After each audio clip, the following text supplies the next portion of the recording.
ស៊ូសួស្តីបងប្អូនទាំងអស់គ្នាវិលត្រឡប់មកការទស្សនាវឡុកនៃការដឹកជញ្ជូនរបស់ខ្ញុំទៅជាទី4ទី5ហ្នឹងលើខ្លួនឯងថ្ងៃភ្លេចខ្លួនឯងឥឡូវខ្ញុំចេញម៉ោង2កន្លះថ្ងៃអាទិត្យបានបងមួយគឺនៅ E-Mart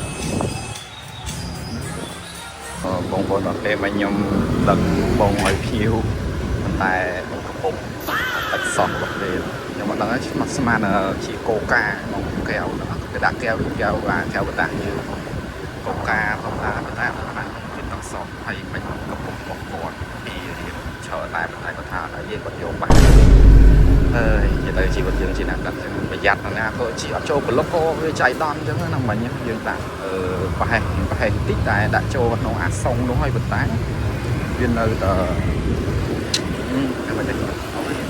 បានភៀវគាត់យកយល់អធិស្ឋានឲ្យដែរអរគុណច្រើនណាស់បងក្នុងការយកចូលការងារទី2របស់យើងគឺ Grab Mart នៅ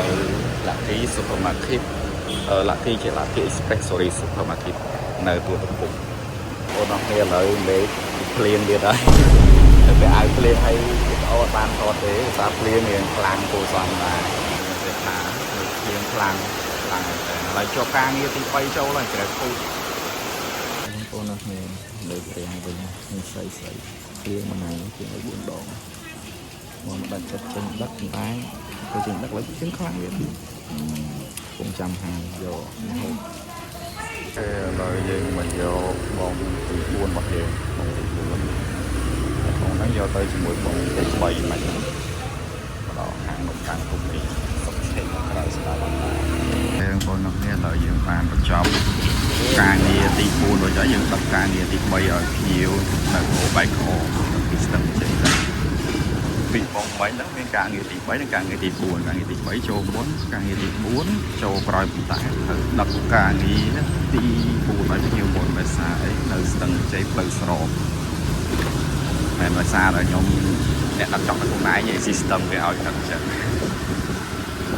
នេះឥឡូវនៅក្នុងកាបូបអនុទានរបស់ខ្ញុំវាសល់លុយ12000នេះតើនឹងមានបងចូលដែរទេព្រោះឲ្យភ្ញៀវគាត់ភ័យលុយត្រាចឹង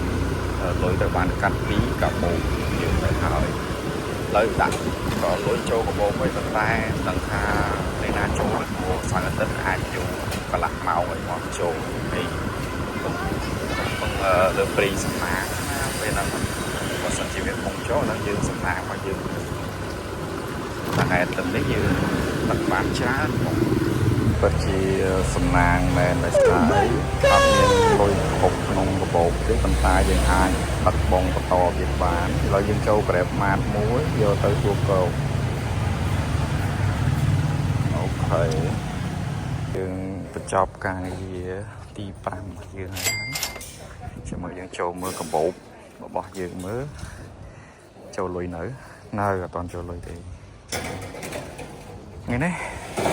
មើល map ក៏ហូបប៉ុន្តែសួរមានពងច្រើនអត់ទេអាដូចពិតដូចពិតអើយនិយាយទៅបល់អូតែសួរមានពងដល់អត់ទេធម្មតាតែថ្ងៃធម្មតាយើងនៅបាត់ទុកក្រោបទេស្អាតចាស់ស្អាតមកផ្លូវអីហ្នឹងភ្លៀងហើយទៅរំខាង fresh មកជីកាត់យ៉ាចូលចូល Grab Food មួយហើយការងារទី6របស់យើងមិញហ្នឹងគឺ Grab Food នៅទូកាហ្វេសម័យ Square ទូកោបងប្អូនឥឡូវយើងបញ្ចប់ការងារទី6រួចហើយចូលម្ដងនេះ2បងទៀតហើយមានអាទី7ទី8ចូលគ្នាមកហើយមានកាហ្វេមួយហើយនឹងមានកាហ្វេទៀតចិត្តហ្នឹងដែរហើយដល់បានដឹកពីបងហ្នឹងទៅបាច់ឃើញលុយទេអូខេចូលភ្លៀងលើកទី2កោមកពីបញ្ចប់ការងារពីបងជាប់គ្នាមកឥឡូវយើងចូលលំបងទៀតអីចាប់ដើមអេបរៀងកោហើយទាញយកខ្ញុំនៅទូកោទាញខ្ញុំទៅសិនធំមកយក pasta ខាងណាតែថែម400រៀលទៀតណាបងប្អូនហើយយើងរាំងភ្លៀងហើយអូនណាដល់ទៀតហើយភ្លៀងទៅបន្តទៀតអត់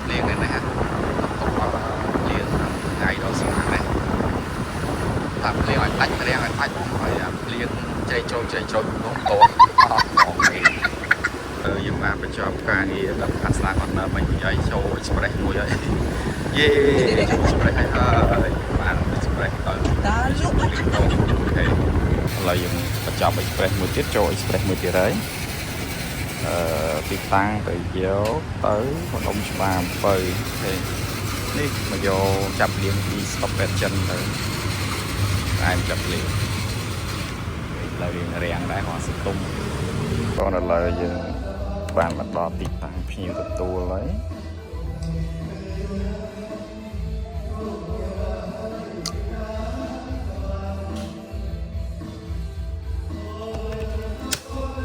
ឥឡូវយើងចូលបង express មួយទៀតហើយអូខេ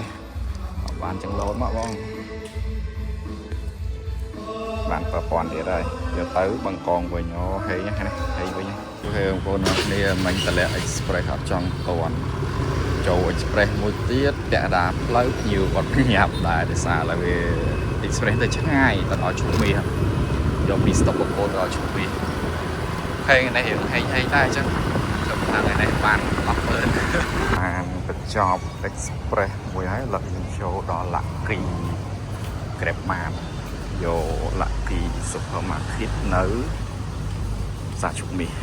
ឥឡូវយើងបន្ទាប់ពីបញ្ចប់ Grab Mart យើងចូល Grab Express មួយហើយនៅម្ដុំឈុំមាស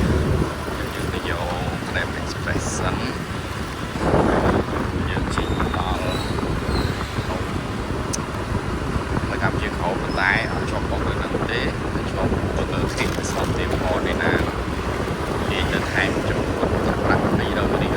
តាមថែមចិត្តឲ្យយើងទៅយកបងឆ្ងាយណាពេលយកឡើងក្រុមហ៊ុនចិត្តអងដាក់អងឲ្យពីបងធំវេមួយហើយបាយស្រូបក៏ធំមួយនៅលើកម្ពុជាក្រោបតាមទឹកអនសាឡាអូខេបងប្អូនអរគ្នាឥឡូវខ្ញុំដល់ម៉ោងបិទអនឡាញហើយអញ្ចឹងខ្ញុំរត់ចាប់ពីម៉ោង2កន្លះរហូតដល់ម៉ោង8កន្លះអញ្ចឹងមកពុតចំណូលជាមួយខ្ញុំទាំងអស់ខ្ញុំតាក់បាន18ការងារហើយប្រាក់ចំណូលរបស់ខ្ញុំក៏បាន67300ហើយមានលុយធីបក្រៅដូចជាពី3000ទៀតអញ្ចឹងសរុបទៅខ្ញុំហាក់ហាចំណូលរបស់ខ្ញុំបាន70000អូខេបងប្អូនអរគ្នាឥឡូវខ្ញុំបិទអនឡាញហើយជំរាបលាបងប្អូនត្រឹមហ្នឹងជួបគ្នានៅវីដេអូក្រោយ